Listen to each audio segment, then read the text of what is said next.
magnéticos e indutância, tensão, não sei o quê. Aí teve a parte que ele ficou falando de só de magnetismo mesmo, assim, ele falou um pouco de fluxo magnético, das leis das equações de Maxwell, de esterese, indutância mútua. Aí ele entrou na parte de transformadores. E depois ele falou de energia e produção de força. Que eu acho que talvez seja a parte mais interessante, sei lá. Então tem toda essa parte de produção de força, não sei o que, em sistemas com uma bobina, várias bobinas, com imã, sem imã, e enfim, as infinitas variações disso. E aí a última coisa que ele deu foi motores síncronos. Daí,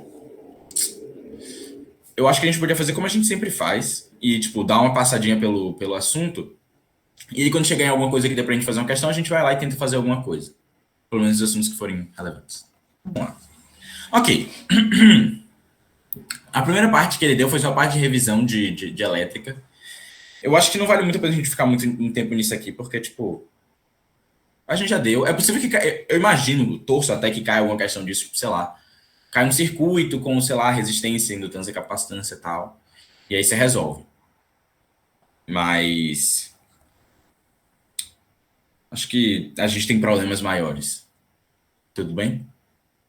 Tudo ótimo. Acho que se sobrar tempo, daí a gente, porque o Ken falou que ia cair uma questão de pé, né, que é dessa parte. Sim. Sim, sim. Aí eu tava pensando se sobrar tempo da gente fazer aquele exercício que ele passou pra casa, lá no início. Sim, tipo, Boa, primeira e vamos. segunda aula, né? É, sim, que eu Eu lembro. errei. Nem sei qual é a resposta. É. Mas eu acho que ele estava errado, porque eu lembro que todo mundo tentou fazer, Não, ele achou uma tava coisa errado, ele tava diferente. errado. Ele Tava, disse né? que a conta dele tava errada. Que Ah, ele tinha feito, assim, o gabarito que ele tinha dado tava errado. boa. Exato. Ó, o jeito que eu estudei isso aqui foi um pouco fora da ordem do que ele deu. Então, se vocês me permitirem, eu queria mudar um pouquinho, porque do jeito que ele deu a ordem, eu fiquei muito confuso. Eu vim, eu vim ao contrário. Tipo assim, partindo do pressuposto que você tem uma corrente elétrica. Correntes elétricas geram campos magnéticos, certo? O movimento de cargas elétricas gera campo magnético. Isso é consequência da lei de Ampère, certo? Então, toda vez que você tem uma correntes elétricas atravessando uma superfície qualquer, você acaba tendo um campo magnético que se forma ao redor dessa superfície, certo? Então, a lei de Ampère ela acaba dizendo isso aqui. E aí, o que eu acho legal disso aqui é que, tipo assim, você tem tipo uma causa, que é a corrente, você passa uma corrente elétrica, isso gera um efeito que é o campo magnético, H, que se forma. Essa integral de linha aqui geralmente acaba virando só tipo um H vezes comprimento, porque a gente, na maioria dos casos, você acaba assumindo que o campo é uniforme. E aí, quando você vê, por exemplo, um, um material magnético,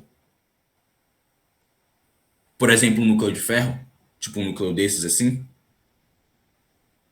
o efeito dele é que ele concentra as linhas de campo quase todas dentro dele. Então, essa corrente I1 aqui, por exemplo, que ela circula nesse sentido, ela gera um campo magnético aqui dentro, nesse ponto, e que ele fica confinado, a maior parte dele, dentro desse material. Pouco campo escapa para fora, certo? Então, o efeito é parecido de, tipo, um campo elétrico que gera corrente só dentro do fio. Apesar do fio fazer curva e não sei o que e tal, o campo elétrico, ele tá quase todo dentro do fio, da mesma forma como o campo magnético fica quase todo dentro do núcleo. Certo? Mas aí, em um material magnético, esse H, intensidade de campo magnético, ele gera um fluxo. Certo? São conceitos que eu ainda acho um pouco confusos, mas a forma que eu tenho pensado neles atualmente é que a corrente gera um campo magnético, certo? E esse campo magnético ele consegue magnetizar o material, o meio, e aí esse meio adquire um fluxo magnético. Por isso que quando você vê o B, aí você multiplica pela propriedade do meio, que é a permeabilidade magnética. Certo? Aí esse B daqui recebe o nome de densidade de fluxo magnético. Como ele é uma densidade de fluxo também, você multiplica ele pela área, e aí você tem o fluxo magnético em si, que passa pelo material. Esse fluxo que seria tipo um análogo da corrente, né? Que é o que está circulando ao redor do seu núcleo. Aí, beleza. Então, essa aqui é a lei de Ampère. A lei de Gauss, ela dá uma outra conclusão interessante, que é que essas linhas de fluxo, elas são sempre ciclos. Como dentro de uma superfície fechada, você vai ter sempre um fluxo zero, quer dizer que tudo que entra, sai. Então, sempre toda a linha de fluxo, ela vai e volta para o mesmo ponto. Beleza. Ou seja, no caso particular do nosso núcleo, o fluxo lá dentro, ele é constante. Certo? Se a área for uniforme, o fluxo sendo constante e a área sendo constante, a densidade de campo também é constante. A densidade de fluxo, o P. Certo? E aí o que isso faz? Se você tiver um núcleo e aí você tiver um pedacinho que tem um buraco, um entreferro, o que acontece? Essa corrente daqui, ela gera um fluxo, certo? Então, isso aqui foram meus devaneios, né? Tá tudo certo, mas foi só eu tentando escrever coisas. Isso aqui é a lei de Ampère, que é a corrente gerando um campo. E aí, pela presença do núcleo, isso gera uma densidade de fluxo aqui dentro. E aí esse aqui se torna um fluxo magnético do material. Só que o que é interessante? Como o fluxo é constante e ele é proporcional a esse μ daqui, a permeabilidade, dentro do material, esse μ é muito alto. Tipo assim, milhares de vezes maior do que o μ do lado de fora, o μ é no vácuo, a permeabilidade do vácuo. Então, como o fluxo é constante, esse B daqui ele é constante, quer dizer que o H no ferro ele é quase zero, ou pelo menos muito menor do que o resto. Então, quando a gente tem um sistema em que você tem um pedacinho de entreferro aqui, o único H relevante é o H daqui, do fluxo que atravessa essa região daqui. Por isso que quando eu escrevi a lei de Ampère, eu só botei o H vezes esse espaço daqui, aquela integral de linha de tipo campo vezes comprimento, vira na prática só o comprimento daqui de fora, porque é o comprimento em que esse H daqui ele tem um valor significativo. Se eu fosse fazer a integral de linha inteira nesse ciclo todo aqui, aí eu teria que incluir, por exemplo, o H dentro do núcleo, sei lá, vezes o comprimento médio aqui dessa reta daqui. Mas isso aqui é muito pequeno, então a gente joga fora. E aí você pode tratar como se fosse só o pedacinho do entreferro. Tá. Tudo bem até aqui? Eu sinto que eu tô fazendo confusão, mas eu acho que a gente tá chegando em algum lugar. Então, beleza. Isso aqui é a parte só magnética. Isso aqui é só como corrente gera um fluxo. Certo? Você tem um material magnético, você aplica uma corrente, e isso aí, de alguma forma, gera um fluxo magnético. Na presença de entreferro, a maior parte do campo está no entreferro, mas o fluxo ele é uniforme.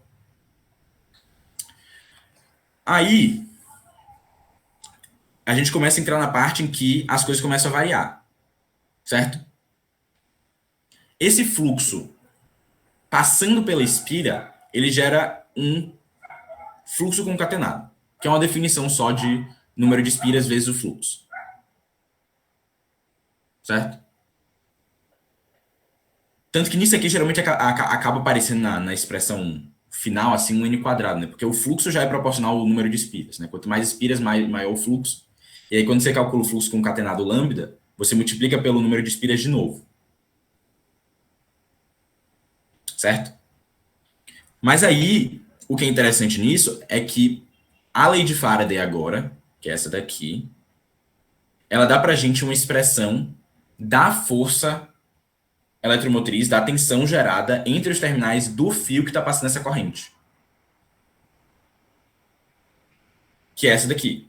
A tensão gerada ela é a derivada no tempo do fluxo concatenado. Então, o que acontece aqui? Ó? A gente aplicou uma corrente. A corrente gerou um fluxo. E assim, a princípio, esse ponto daqui e esse ponto tem a mesma tensão. Você não tem uma queda de tensão porque essa corrente, por enquanto, é constante. Você só está gerando um fluxo. Só que aí quando você começa a variar essa corrente, digamos, por exemplo, que essa corrente aqui esteja aumentando. Aí quando você aumenta essa corrente, você tenta aumentar o fluxo, aí a lei de Faraday entra para tentar agir contra esse aumento de corrente, contra esse aumento de fluxo.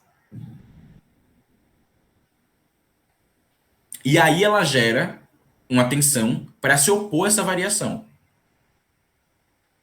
Então, nesse caso, por exemplo, pensando do lado da elétrica, você está empurrando uma corrente maior para nesse sentido. Aí a lei de Faraday cria um polo positivo aqui, uma tensão nesse sentido, para empurrar de volta essa variação de corrente. Que ela age contra a variação. Do lado magnético, o argumento é o mesmo. Você tem uma corrente que aumenta nesse sentido, que aumenta o fluxo nesse sentido, subindo.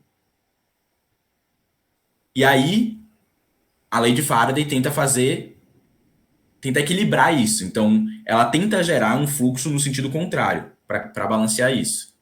Para gerar um fluxo nesse sentido contrário, ela precisa circular uma corrente no sentido... Cadê? Ai, socorro. Assim. Isso. Saindo de cá. Não é isso? Para gerar isso aqui, tem que circular nesse sentido aqui. Mão direita. Então, a tensão é positiva para cá. Certo? O argumento é o mesmo. Tudo bem?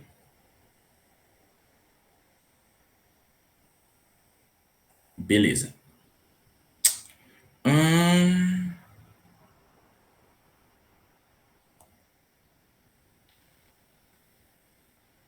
Ok. E aí daqui a gente define a indutância. É a partir desse fenômeno que a variação da corrente gera uma variação na tensão.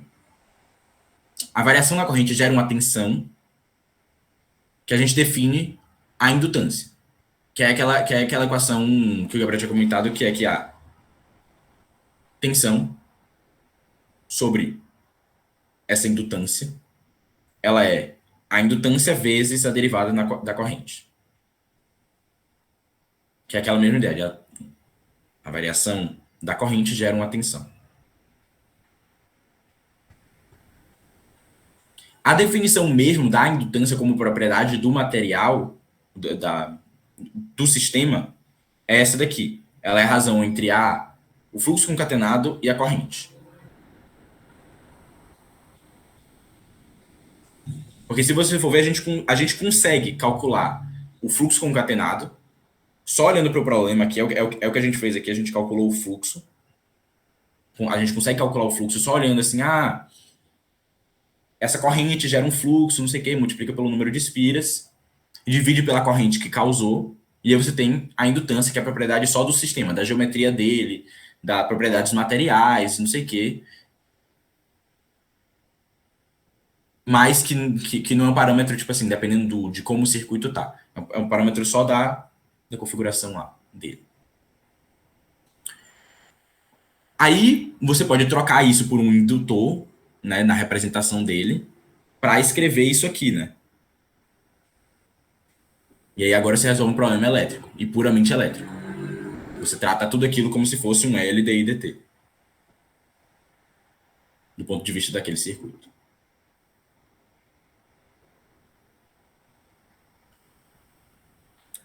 Ok. Vamos voltar para cá.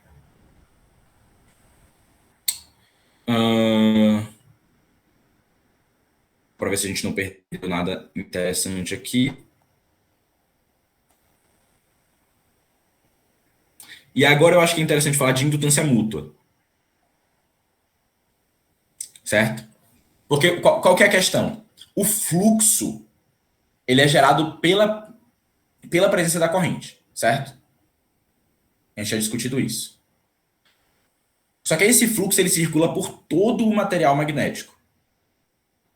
Então, quando eu coloco uma outra corrente, uma outra bobina, tipo essa bobina daqui, nesse mesmo circuito magnético, nesse mesmo material, ela vai estar somando o fluxo. Certo? Então, essa corrente daqui gerou um fluxo, sei lá, um φ1. Essa corrente daqui gerou um fluxo φ2, por exemplo. No total, você vai ter um fluxo magnético resultante mesmo, que é a soma desses dois fluxos. E aí, o que acontece? A variação de qualquer uma dessas duas correntes varia o fluxo total. E essa variação de fluxo total gera uma tensão nas duas. Certo? E é por isso que a gente que o professor se preocupa em definir uma autoindutância e uma indutância mútua. Porque qual é a questão? Pega, por exemplo, do ponto de vista de I1. Eu tenho um fluxo total aqui circulando, um fluxo. Quando eu aumento a tensão, quando eu aumento a corrente I1, isso aumenta o fluxo em cima da bobina 1, e isso gera uma tensão na bobina 1, certo? Mas esse mesmo aumento, exatamente esse mesmo aumento, ao mesmo tempo que isso acontece, isso também aumenta o fluxo total, aquele mesmo fluxo, na bobina 2. E isso acaba, por consequência, também gerando uma tensão N2, por causa do efeito de I1. Aí, esse efeito do aumento de uma corrente na tensão da outra é a indutância mútua.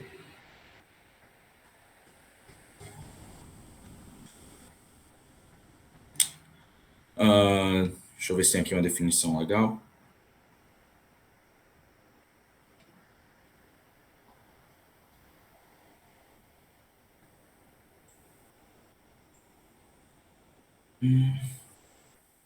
Ver se tem aqui anotado a indutância mútua um pouco aqui.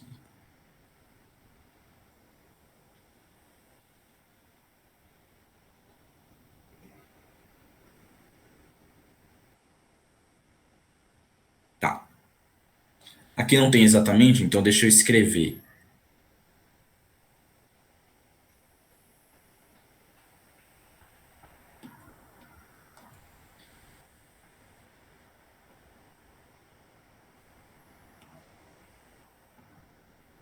Ó, eu vou desenhar uma corrente nesse sentido aqui, entrando para cá. Então, se ela está entrando nesse sentido, ela gera um fluxo para cima, certo?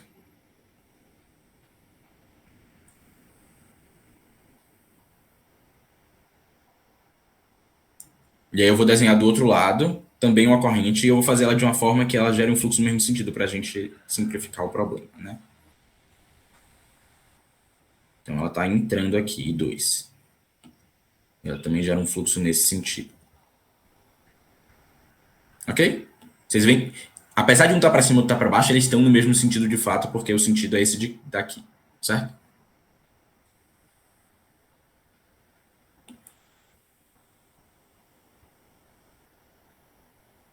Daí, a tensão, ó, V1, por exemplo, a gente conseguiria escrever ela como sendo uma parcela de autoindutância aqui,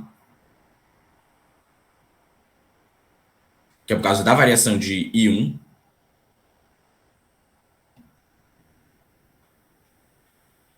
mais uma parcela de indutância mútua. Que é isso que eu falei, né? Quando o I2 aumenta, isso também aumenta o fluxo. Então, esse L12 aqui, ele relaciona essa variação de I2 com uma tensão, um aumento de tensão aqui. Ok?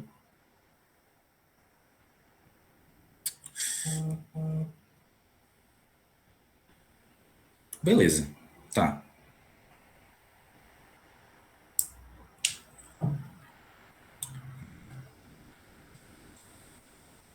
Então, tem isso. Eu considero isso aqui uma parte sozinha do assunto, na minha cabeça. Para mim, até aqui você falaria, tipo assim, indutância mútua, fluxo magnético, não sei o que, para mim isso é uma parte 1, tipo assim, conceitos básicos. Aí tem um pedaço de transformadores, que sinceramente não tem muita coisa nova. Transformador, é aquele artefato que você tem exatamente essa mesma situação daqui, você tem uma tensão de um lado, ou um enrolamento de um lado e um enrolamento do outro, e você quer gerar exatamente esse efeito de variar uma corrente de um lado e gerar uma variação na outra. E aí você usa o diferente número de espiras aqui, N1 e N2, para variar só o nível de tensão. Você mantém a mesma frequência. Então, a gente tem aquela relação do transformador que é que... Nossa, eu não escrevi a equação do transformador. Que viagem.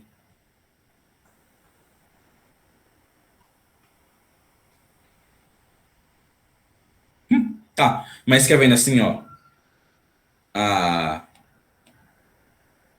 a tensão de cada lado é proporcional ao número de voltas da bobina, ao número de espiras. Certo? Então, se de um lado eu jogo, sei lá, 220 volts, mas aí eu tenho 2 vezes mais espiras de um lado do que de outro, aí eu dobro o efeito na corrente. Ou dobro a tensão do outro lado, certo?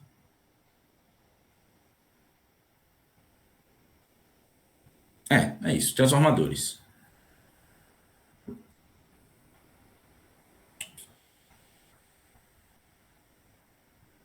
Gente, vocês estão conseguindo acompanhar? Porque eu tô sentindo que tá um pouco confuso. Eu não tô muito satisfeito. Mas vocês estão entendendo? Tá entendendo sim, Henrique, tá de boa. Ok. Qualquer coisa me interrompa.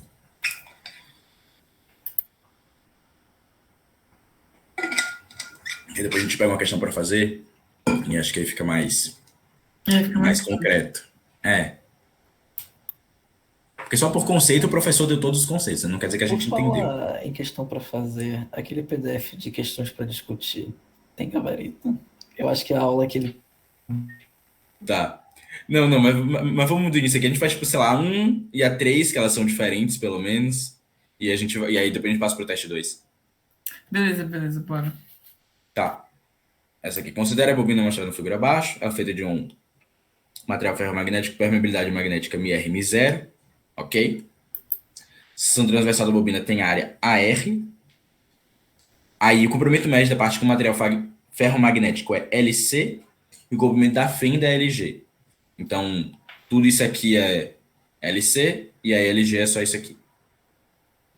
Ele tem N espiras, aí dá os valores de μ0, de μr, da área, dos comprimentos que ele fala e o número de espiras, e pede para a gente calcular a corrente I para que... estou na questão 2. Vamos fazer 2 então. Elas são iguais. A 1 é um pouco diferente, a 1 pede a indutância.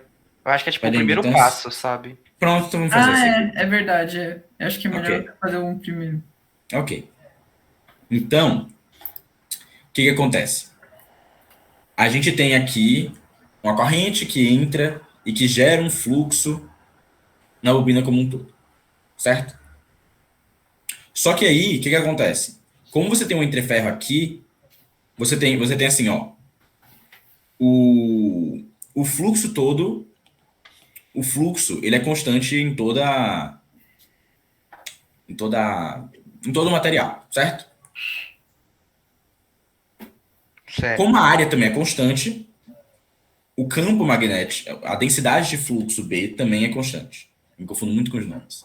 Mas o B é constante. Só que aí esse B, ele é μ vezes H. O μ do material vezes o H naquele ponto. Então, em cada ponto daqui, você tem o mesmo B, a mesma densidade de fluxo. Só que aí, aqui, onde o μ é muito grande, o H tem que ser muito, muito pequeno.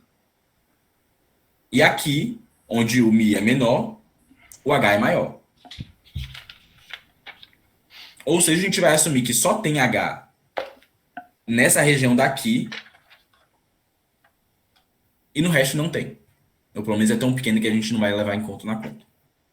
Ok? Henrique, tipo, na prova, quer dizer, sim, eu sempre assumo isso, né?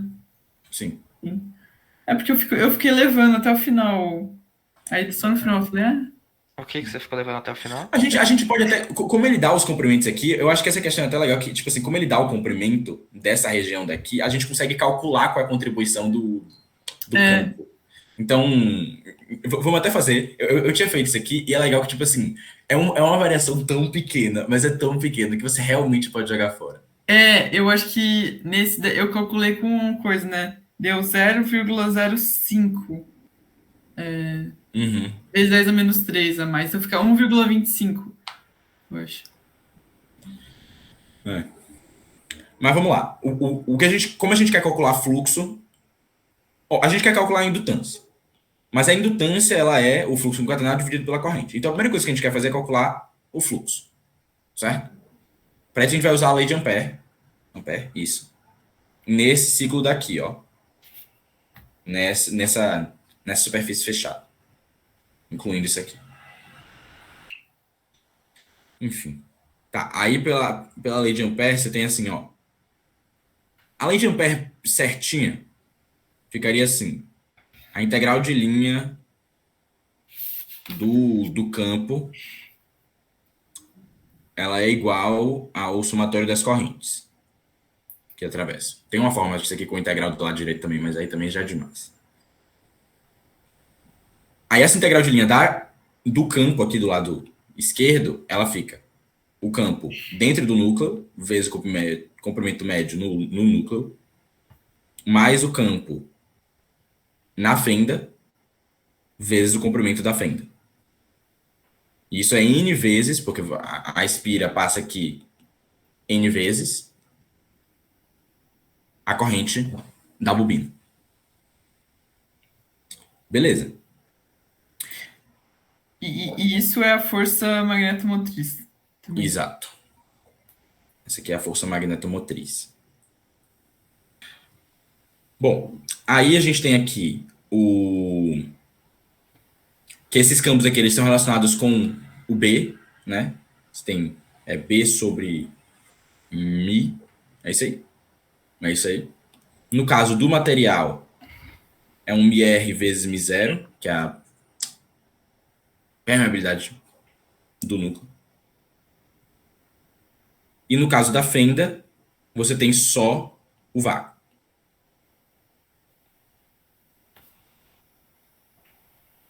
Aí beleza, disso aqui a gente consegue calcular de cara o B, a gente consegue isolar o B. Que é constante, por isso que eu consigo dizer que eles são os mesmos, certo? Por aquele mesmo argumento. Aí dá o que aqui? Dá.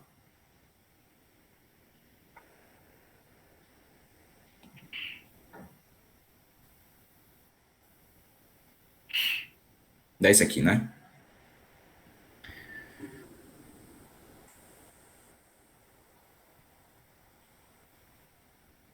Dá até pra botar esse misério em evidência aqui e fazer assim, ó.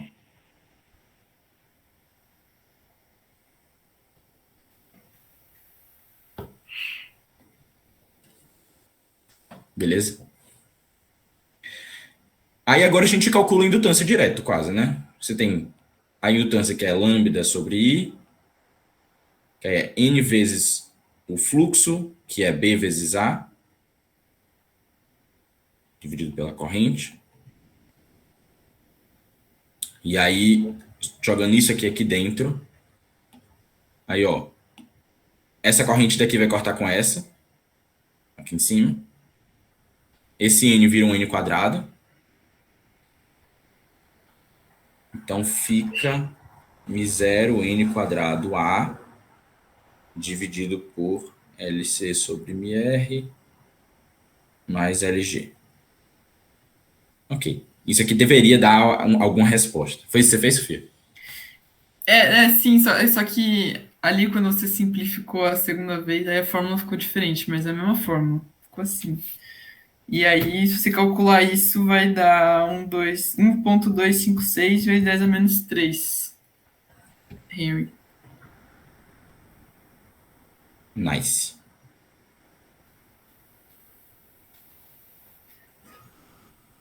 E aí é isso. E aí, aquele negócio da influência do MIR, você vê que, tipo assim, ó, LG é 10 a menos 3. LC é da ordem de 10, é 6 vezes 10 a menos 2, certo? Então, são parecidos. Se eu somasse LC com LG, ia dar uma diferença grande. Se eu só ignorasse essa parte daqui. Só que como eu dividi por MR, que é 10 a quarta, esse termo daqui é tipo nada. Eu tô somando. Essa parte de baixo vira 10 a menos 3 mais alguma coisa da ordem de 10 a menos 6. Que é muito menor. Por isso que a gente normalmente despreza essa contribuição daqui toda. Nossa, peraí. Eu acho que dá menos ainda que isso, porque eu acabei de ver que eu confundi o MIR com o Mi. Então, em vez de calcular o Mi sendo MIR vezes Mi0, eu calculei o Mi sendo MIR. Então, é menor ainda que isso. Nossa. Nossa. Deixa eu rodar a conta aqui. Tava muito alto, né? Tava muito alto. Nem sei. Deixa eu ver. 100 quadrado vezes a área.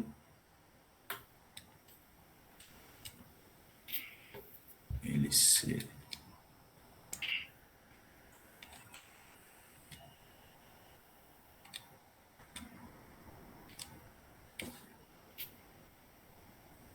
Não, a variação foi pequena aqui. Para mim, deu 1,249 vezes 10 a menos 3.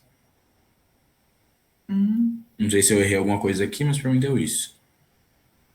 É. Não, deu perto. Enfim.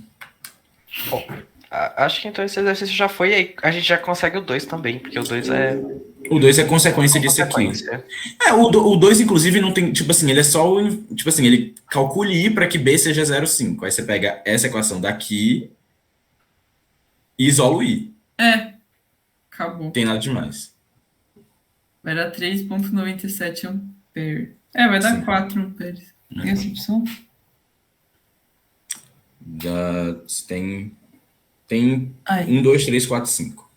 eu acho que é 4. Ok. Beleza. Vamos para essa 3 aqui, então. Impedância equivalente. Foi. Tá, ele fala o quê? Opera 60 Hz, pouco importante. Tem a impedância de 1 mais 4J, que é isso daqui, né? Tá vendo? É esse R2 mais JX2. E ele fala que a relação do número de espiras primário e secundário é N1 sobre N2, 5 por 1. Certo? Então tem 5 vezes mais aqui do que aqui. Aí ele pergunta qual o valor da indutância referida ao primário. Aí qual que é esse negócio de referir ao primário? É o seguinte, você tem aqui o primário, que é o lado esquerdo do transformador, certo? E essas indutâncias todas, essas impedâncias, essas cargas, elas estão conectadas no secundário, ou seja, do outro lado do transformador, certo? Só que o que acontece? A tensão nesse ponto daqui, deixa eu descrever ela aqui, é 1, por exemplo, ela obedece a essa relação de espiras. Então, E1, vou escrever certinho, né? V1 sobre N1 é igual a E1 sobre N2. É 2, né? Tá do lado esquerdo. Tá do lado direito. É 2 sobre N2. Beleza? Da relação do transformador. Então o que acontece? Tá, deixa isso aqui.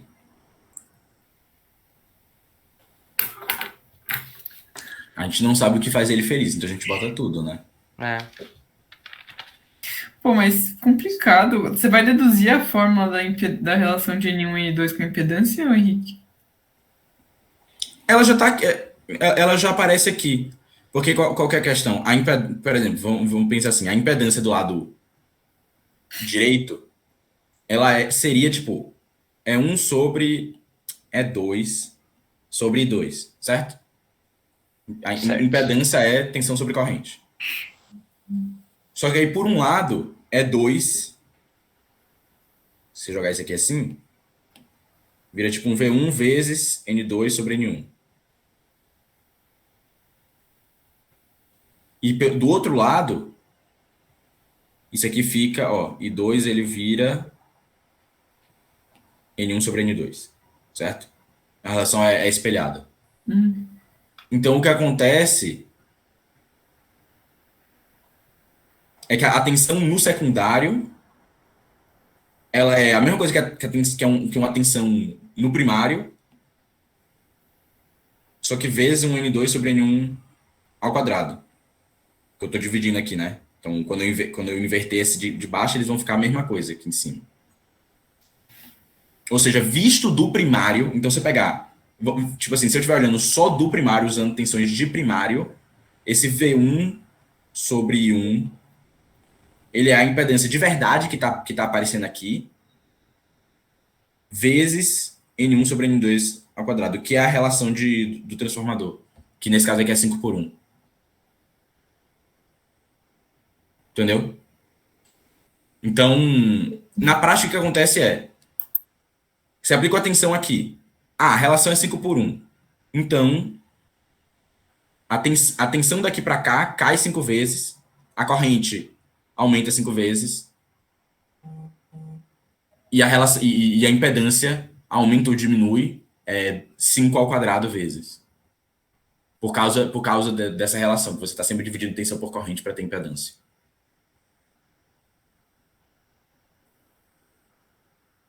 E aí você consegue achar tipo um circuito equivalente, em que você pega essas resistências daqui, essas impedâncias, e joga elas para o lado direito, joga para o lado esquerdo do primário. Como se não tivesse nada aqui e você estivesse só trabalhando aqui. Então é só você fazer essa conta de cá. Você multiplica pelo N1 sobre N2 ao quadrado. Então, se aqui elas eram 1 mais J4, agora elas vão ser 25 mais 100J. Entendeu?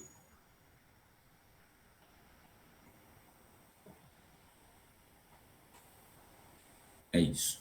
Eu tinha anotado isso aqui, ó. Você tem, tipo, a tensão no secundário vista pelo primário, você multiplica por N1 sobre N2.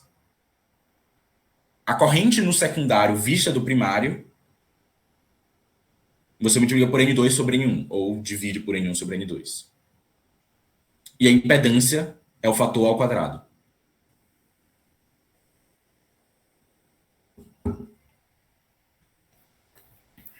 Daí depois tem a lilinha lá. Daí Ah, tem sim. Sim. outra fórmula que eu também não achei nas aulas, que era X. Pega 2πf vezes a indutância. Porque a reatância complexa, ela é a indutância vezes a frequência. Aí fica 2πf L.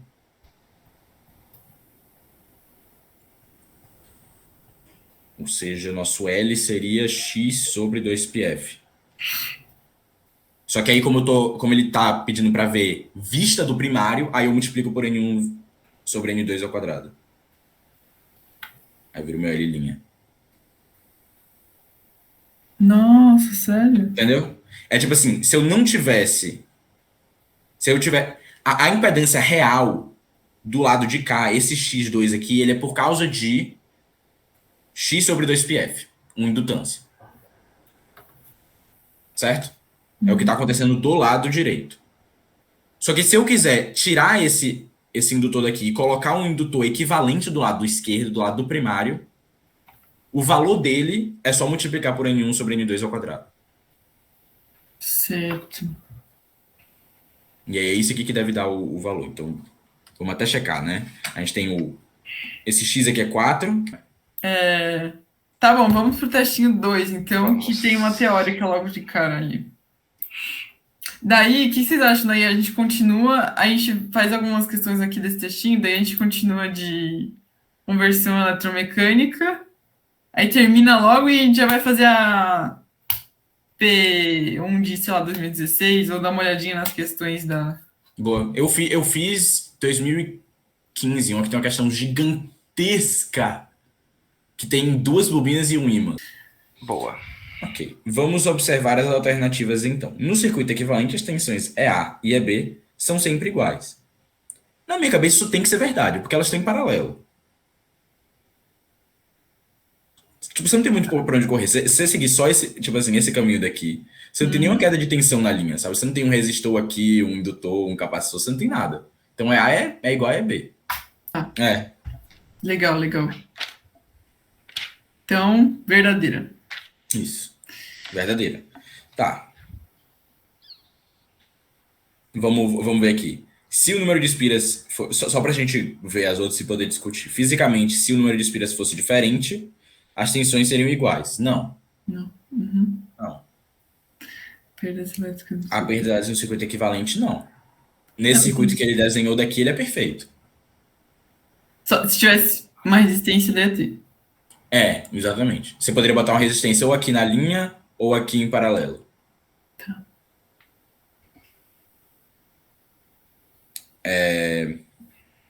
No circuito equivalente, a tensão no secundário é igual à tensão no primário, porque o número de espiras no primário e no secundário são iguais. Se não forem, a igualdade é apenas uma aproximação. Eu acho que pode valer a pena. Cadê? Digressão. Digressão. Histerese magnética. Tá. Materiais magnéticos em geral, eles têm um comportamento de histerese. Qual que é a questão? Esse H daqui, ele é um campo externo que você está aplicando por causa de uma corrente, certo? E aí, quando você aplica esse campo, você gera fluxo magnético no material. Você gera o B. A gente assume, em geral, que o nosso material ele é linear. Então, a gente assume que ele fica só nessa retinha daqui, B igual a μ vezes H.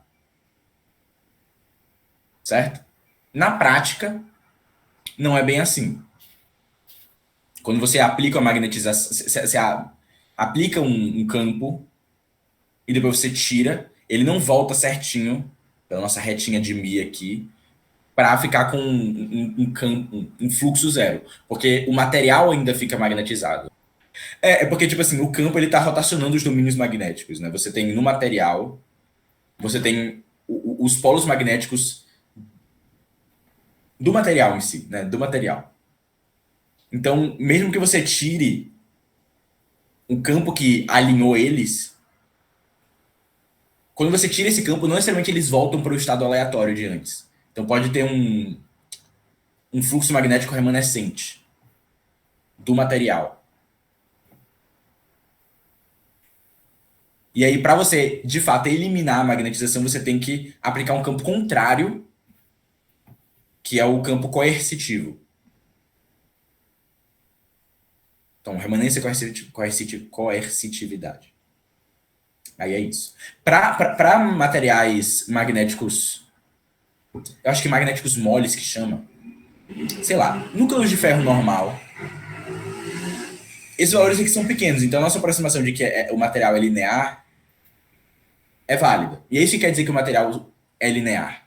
Né? Você poder dizer que B é igual a μ vezes H, porque você não está considerando a variação de tipo, não, mas tem uma remanência e um não sei o quê. Você está só dizendo, tá, é proporcional. É como se esse negócio aqui fosse muito achatadinho, né?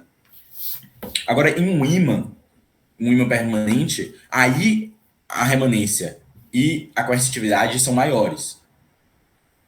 Então, você não pode desprezar essa não linearidade. Então, você tira o campo, você tira o campo externo e você, de fato, fica ainda com uma remanência significativa. Em ciências materiais, isso é porque esses materiais eles formam domínios magnéticos, eles formam regiões, toda a estrutura cristalina está orientada em uma só direção. Nos outros você tem, tipo, não sei se são átomos ou se são, tipo, estruturas individuais que giram sozinhas, não tem um domínio inteiro coerente. Mas, enfim. Digressões. Aí, qual que é a questão? Isso aqui gera perda, porque...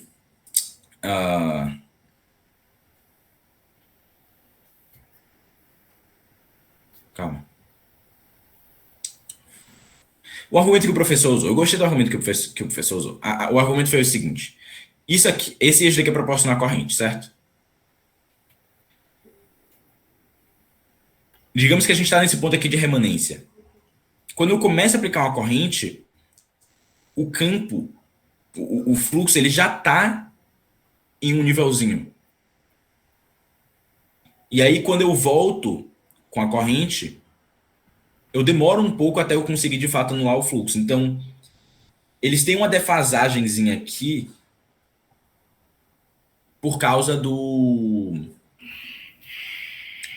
da curva de esterese. Se fosse uma curva perfeitinha, eles iam ser proporcionais, então ia ficar um em cima do outro aqui certinho. Né?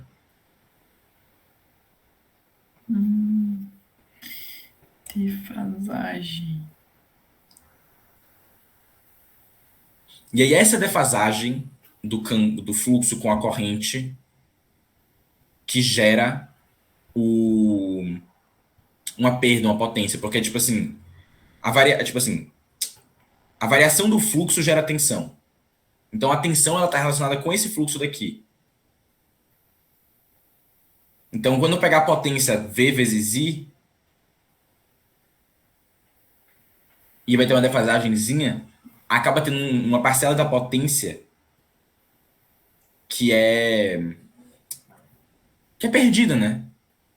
Que é um pouco maior e que não está sendo de fato usada para converter energia elétrica de um lado e energia elétrica do outro no transformador. Que está só virando calor. Sendo perdido.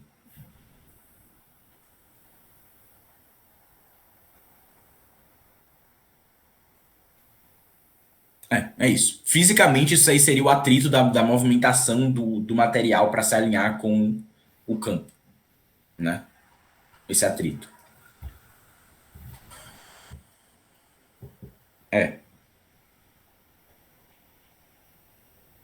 Tá. E aí essa é uma das formas de perda do núcleo do transformador. No núcleo tem mais um tipo, que são as correntes parasitas. As correntes parasitas, o argumento é o seguinte. Pega o núcleo. Certo? Aí você olha só para uma seção transversal dele, uma seção transversal qualquer. Você concorda que tem um fluxo que está atravessando esse material. Certo? E aí, o fenômeno que acontece dentro dessa seção transversal é o mesmo fenômeno que acontece nessas espiras, que é a lei de Faraday. Você tem um fluxo que varia e uma diferença de potencial ao redor dele. Essa diferença de potencial daqui é desejada na bobina. É o efeito que a gente está querendo causar. É a variação do fluxo que está gerando uma tensão na espira. Só que dentro da seção transversal, como esse material também é condutor elétrico, você tem a variação de fluxo na seção transversal que gera também uma tensão elétrica dentro da seção transversal. Então você tem elétron circulando aqui, indo para lugar nenhum e perdendo calor por efeito Joule.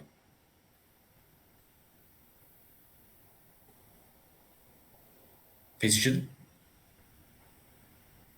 Mas não tem muito bem, não. Tá. Deixa eu pensar aqui.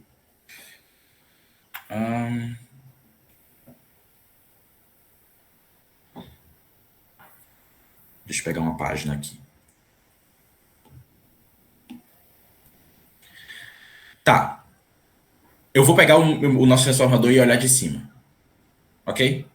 Então, olhando de cima, a gente tem aqui o topo dele. Aí a gente tem aqui a nossa bobina de um dos lados, certo? Ela tá dando várias voltas aqui, várias voltinhas, e sai do outro lado, certo? Ok. A gente sabe, vamos fazer ela entrando nesse sentido aqui, tá? A gente sabe que quando eu vario essa corrente de entrada, isso gera uma tensão se opondo, certo? A gente concorda nessa parte. O que causa isso? Lei de Faraday. A lei de Faraday fala o seguinte. Ela é que a integral do campo elétrico, integral de linha do campo elétrico, ela é menos a variação no tempo do fluxo magnético. É isso, né? Essa que é a lei de Faraday. Isso. Pronto. No nosso caso, daqui, olhando para essa bobina, certo? Qual é a nossa curva que a gente está olhando? É literalmente o caminho da espira. Então, são várias voltinhas aqui, várias voltinhas que estão circundando. E aí tem aquele negócio, tipo assim, campo elétrico vezes distância é diferença potencial, é tensão. Tanto que campo tem unidade de volts por metro. Certo? Então, para esse caso aqui, a nossa tensão ela é exatamente isso aqui. É o comprimento do fio vezes o campo no fio. É a diferença potencial. É a tensão. Do outro lado, a gente tem o fluxo que atravessa... Deixa eu escrever aqui nossa derivada. É o fluxo que atravessa N vezes as espiras, porque eu estou dando várias voltas, então a superfície vai ser, tipo, várias superfícies empilhadas. Então, isso aqui é o N vezes o fluxo. Ok? Então, eu olhei para várias voltinhas aqui ao redor e o fluxo aqui dentro, variando, está gerando uma tensão nessas voltinhas aqui. Ok? Só que essa equação daqui, ela é geral. Ela serve para todas as voltinhas que eu dei ao redor desse fluxo variando aqui. Se eu pegar um quadradão aqui fora, mesmo que não tenha um fio aqui, eu estou gerando campo elétrico. Justo? Porque eu tenho um integral de linha de campo elétrico e eu tenho um fluxo variando aqui. Qual é a diferença? Aqui esse campo elétrico não faz nada, porque não tem um fio para conduzir. Só que, se eu pegar uma região aqui dentro, esse material conduz. Então, esse campo que está sendo gerado no espaço todo, inclusive no fio, também gera um campo dentro do material, e campo elétrico gera movimentação de cargas. Campo elétrico gera movimentação de cargas elétricas, é corrente, é perda por efeito Joule. Tá. Como você sabe que não tem que calcular as indutâncias mútuas nesse daí? Não sei, mas ele fala só as indutâncias das bobinas. Então, eu imagino que seja as autoindutâncias da Tá, entendi. a indutância mútua de uma bobina para outra. E aí a frase que ele botou não faz sentido com indutância mútua, então eu tô só chutando. Beleza. Olha, eu sugiro a gente, tipo, antes de seguir para a matéria com a conversão eletromecânica, da gente dar uma olhada nessa questão de fasores. O que vocês acham? Pode ser. É realmente a questão só de eletrotécnica, né? Que nem o professor gosta de falar. Isso aqui é tipo só um circuito elétrico. Aí o que a gente vai fazer? Você pega o fasor da tensão, você assume ele com 0 graus, que é o que ele fez aqui. E aí você resolve todo o resto usando técnicas de circuitos. Então, é V sobre impedância, né? V sobre Z. É V sobre... Aí a impedância equivalente isso aqui, que é R1 mais J XL1. Isso. Justo? Uhum. Que aí dá 110, que é só 110 aqui, né? Como tem 0 graus, você quer só 110 número real puro. 50 mais J20. Os valores que estão ali na imagem. Aí Esse daí, aqui esse daí não precisa pôr a fase. A gente vai precisa. Vai. A gente vai descobrir a fase calculando isso aqui. Aí Sim. você multiplica em cima e embaixo pelo recíproco, né? Por 50 menos J20.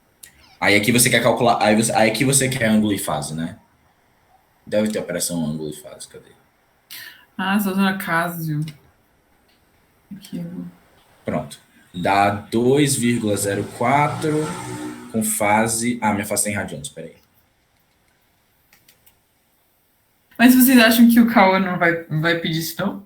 Tipo, usei a calculadora, acabou? Eu espero. É, Se não, eu faço a conta na mão. Tipo, dá pra. Não é difícil de fazer. É só chato. Porque seria isso. Você multiplica em cima e embaixo por a mesma coisa, só que com menos. Uhum. Aí vai ser tipo. Isso aqui é 110 vezes 50 menos J20 dividido por 50 ao quadrado mais 20 ao quadrado. É esse valor. Aí depois você pega, beleza, tá esse aqui. Aí você calcula o módulo. 1,9 ao quadrado mais 0,76 ao quadrado, tira a raiz. O ângulo, você pega arco tangente de 0,76 dividido por 1,89. Você vai fazendo cada uma das continhas, se ele quiser ver. Mas se ele deixar a gente usar a calculadora com um número complexo, isso aqui é I, né? E o I total, que é essa daqui, né? I1, I2 a gente já calculou. Aí só tem que achar o diagrama de fasores que faz isso. Ou desenhar, né? Desenhar também, como a nossa prova aberta, seria só isso, né? Você tem a tensão aqui, no 0 graus. Aí você tem I1 a menos 21, I2 a menos 58 e o I total menos 34,8. 2. Peraí. esse primeiro aí, né? Eu acho que é. Cadê? E um pequenininho. É ele mesmo. É esse aqui. Ele aproximou 2,09 e 1,2. Então, tá. Exato. Daí ele calcula o I total. Tá bom. Certo. Deixa eu ver o que eu anotei aqui para ver se ajuda alguma coisa. Ajuda parcialmente. Tá. Força. Tá. A discussão de força, então, ela é tipo assim. Se eu tiver uma corrente circulando em um campo magnético, é fácil de calcular. Certo? Que é aquela força, que é a forma da lei da força de Lorentz. Que é o fio vezes o campo. Só que no caso que a gente está tratando, a gente não tem. Não é tão simples quanto um fio conduzindo corrente exposto a um campo magnético. A gente tem um material magnético com fluxo dentro dele e uma parte móvel. Certo? E aí a gente quer calcular a força a partir disso. Porque qual que fica a questão? O nosso sistema que a gente está usando para gerar força é igual ao que a gente estava usando antes, que é um núcleo de ferro. Só que uma parte desse núcleo é móvel. E aí, quando eu consigo mover isso aí, esse movimento muda a indutância do material, do sistema. E se muda a indutância, isso muda a capacidade dele de guardar energia. Então você consegue, você conseguiu relacionar, você conseguiu acoplar um deslocamento mecânico com a variação de energia magnética. E aí isso funciona. Enfim. Para a gente calcular força, então, em sistema magnético e sistema mecânico, a gente vai sempre calcular a energia primeiro, para a partir dessa energia a gente chegar a alguma conclusão. Daí, a ideia é a seguinte: o nosso sistema magnético ele é um depósito de energia. Eu vou copiar essa imagem daqui, e meu outro esquema ficou nu.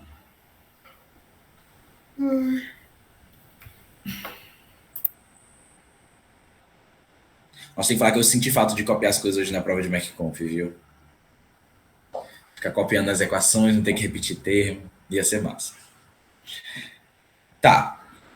Então, a ideia é a seguinte: a gente tem aqui uma corrente elétrica que está introduzindo potência.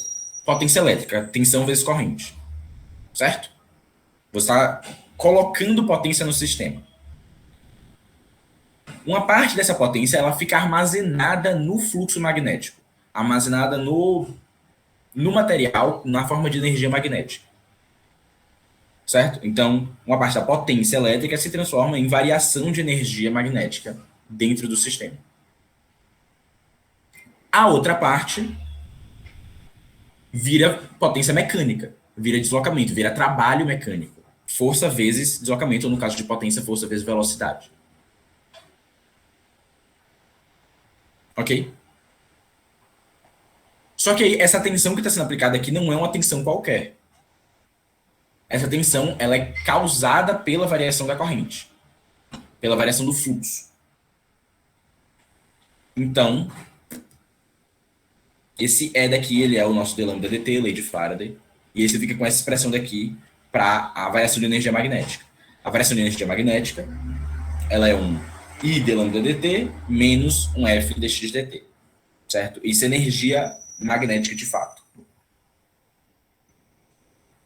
Daí, para você calcular a energia, é só você integrar, na prática, é só você integrar essa expressão.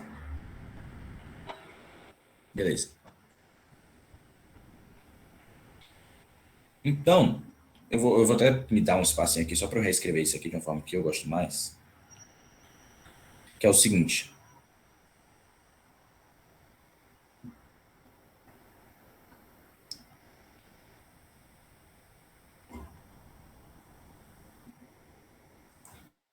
Deixa eu trocar por um F maiúsculo só para ficar consistente. Tá. Essa equação daqui, eu acho que ela é mais descritiva do que a gente está fazendo. Porque você não necessariamente está, tipo, você quer integrar no tempo, não sei o quê. Só a variação de energia magnética, ela é uma parcela que é a introdução de energia elétrica. Então, a corrente vezes a tensão, que é proporcional à variação que é igual à variação do fluxo concatenado. E uma parte magnética também sai do sistema na forma de força. E, consequentemente, na forma de trabalho mecânico. Beleza. Daí, calcular a energia magnética, que é o objetivo inicial primeiro é só calcular a energia. Calcular a energia magnética é simplesmente integrar isso aqui. Mas esse aqui é um integral que tem tipo dois termos. Você tem um I d lambda e um F dx. E aí você pode só escolher um caminho conveniente que facilite o seu trabalho, né? Então, nesse caso aqui, por exemplo, desse sistema, você teria, por exemplo... Oh, droga. Deixa eu copiar tudo isso aqui.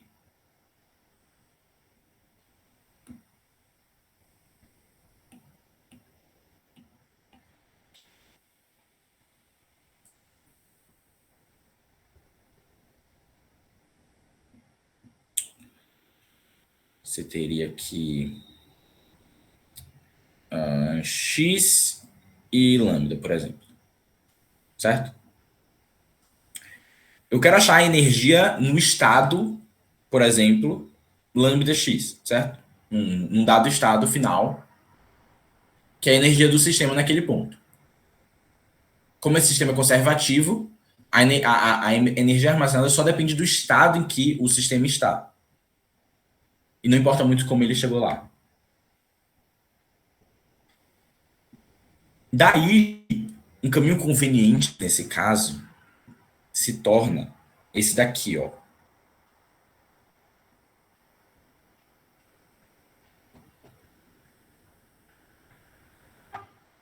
Por quê? O que acontece? Nesse trecho daqui, é como se eu tivesse com a bobina desligada e eu estou colocando a parte móvel a uma distância x que eu quis. Certo? Uma distância x aqui dada. Nesse ponto, você não tem variação de energia. Isso faz sentido porque você não tem, com a bobina desligada, você não está fazendo nada, né? Então, seria esperado você não estar adicionando energia no sistema por causa disso. Mas olhando para a expressão da variação de energia magnética, é verdade também. Por quê? Eu não estou variando lambda. Bom, I é zero e eu não estou variando lambda.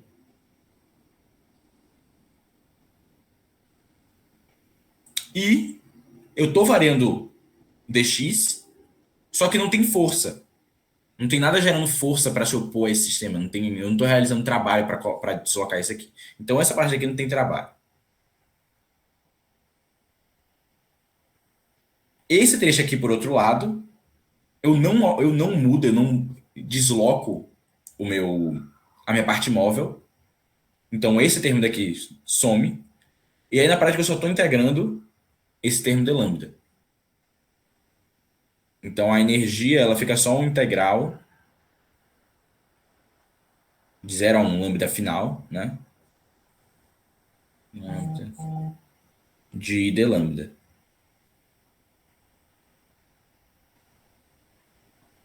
Isso aqui em geral, a forma que você usa para calcular a energia. Que aí, nesse caso aqui, até dá para calcular, né? Tipo, a gente já olhou para um negócio parecido com esse, que tinha aquele entreferro, não sei o quê. Só que ele era um entreferro só de espessura G. Aqui a gente tem 2, né? Então tem 2x de entreferro. E aí a gente consegue isolar a corrente em função do lambda e integra isso aqui e acha uma energia. A energia do sistema naquele ponto. Tudo. Beleza. Então, vou até resolver esse problema, que o professor já resolveu, mas acho que faz algum sentido a gente fazer também.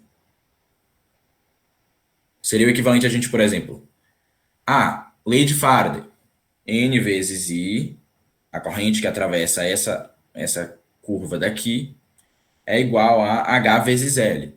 Só que o H nesse trecho daqui e nesse trecho daqui é muito pequeno, comparado ao pedaço de ferro mesmo, ou de vácuo. Só H desse vácuo é 2x. Só que esse H, ele é o campo dividido, a densidade de fluxo dividido pela permeabilidade do vácuo, certo? B é igual a μ vezes H, vezes 2x. Daí a gente tem que B é igual a, cadê? μ0 n I sobre 2x.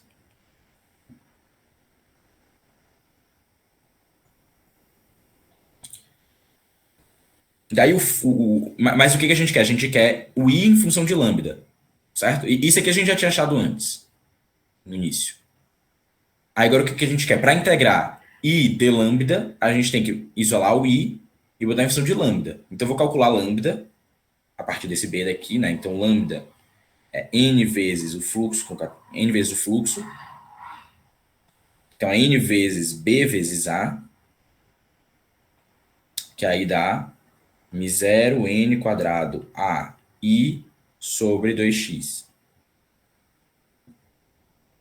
Aí agora eu só isolo o I, dá